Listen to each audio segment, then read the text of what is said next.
When the clock strikes 3, do whispers in the dark call out to you? Welcome to Shady's Night Terrors, where every night we delve into stories that stalk the dark corners of your mind. Join us as we explore chilling tales that make the bravest hearts quiver and the boldest eyes shut tight. Don't just listen, experience the spine-tingling, the eerie, the downright terrifying. Dare to be our guest tonight? Whisper. Then let the nightmares begin. And don't forget to like and subscribe for more nightmarish tales.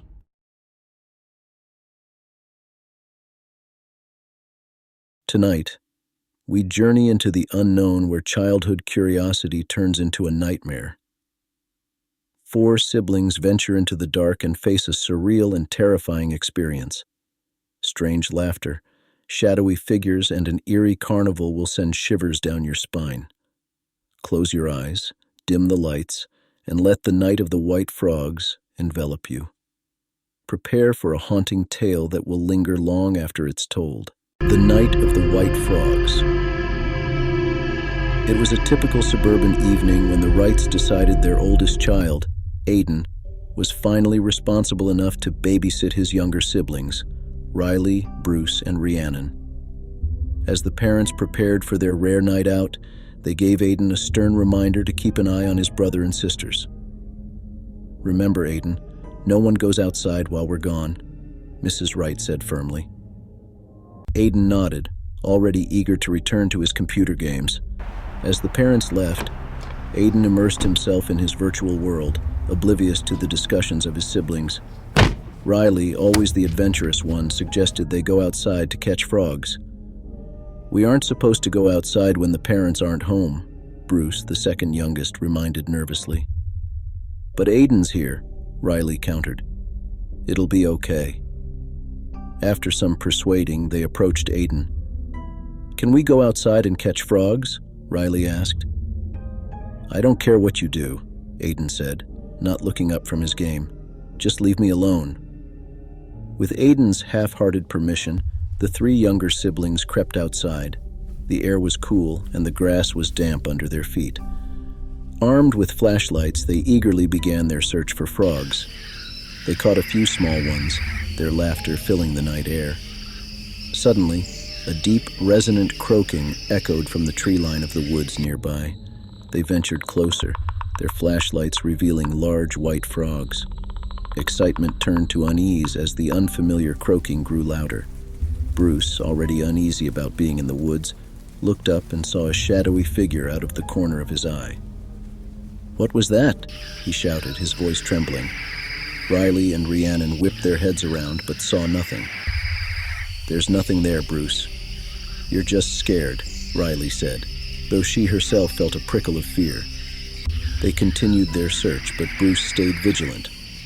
Then, without warning, shrill, horrific laughter erupted from the woods surrounding them. It came from multiple sources, chaotic and unsettling. The kids screamed and ran toward the house, only to find the front door locked.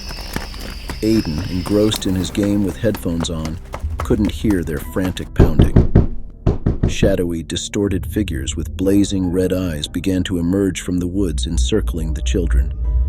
Panic-stricken, they collapsed to the ground, covering their ears and tucking their heads between their knees. They stayed that way, trembling, until curiosity overcame fear and they looked up. The scene around them had changed. A grotesque, brightly lit carnival had materialized. A merry-go-round spun violently, circus stands were illuminated, and loud, discordant music filled the air. The carnival was eerily void of people. "What's happening?" Rhiannon whispered, her voice shaking. The shadow figures returned, this time moving with eerie precision. They advanced slowly, menacingly. The children huddled together, paralyzed by terror. Just as the figures reached them, the lights flickered and went out. The oppressive music ceased. Silence and darkness enveloped them. Bruce was the first to break the silence. "We have to get out of here," he whispered. Gathering their courage, the children stumbled blindly in the direction they thought the house was.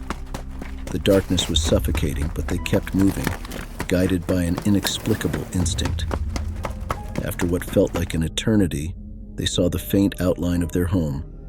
They burst through the front door, finally hearing Aiden's voice calling out, "What the hell is going on?"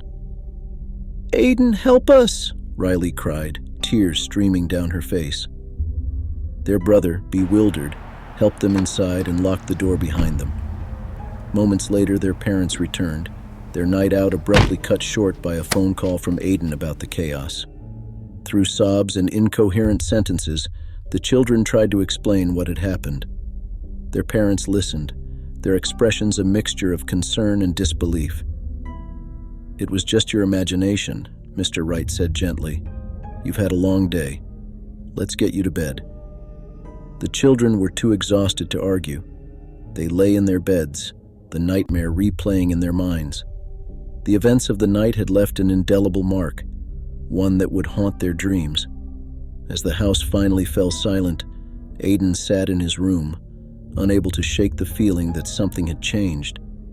He glanced out the window toward the woods and thought he saw a pair of red eyes watching. He blinked, and they were gone.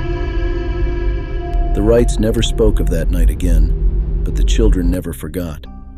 And though their parents dismissed it as imagination, the four siblings knew the truth.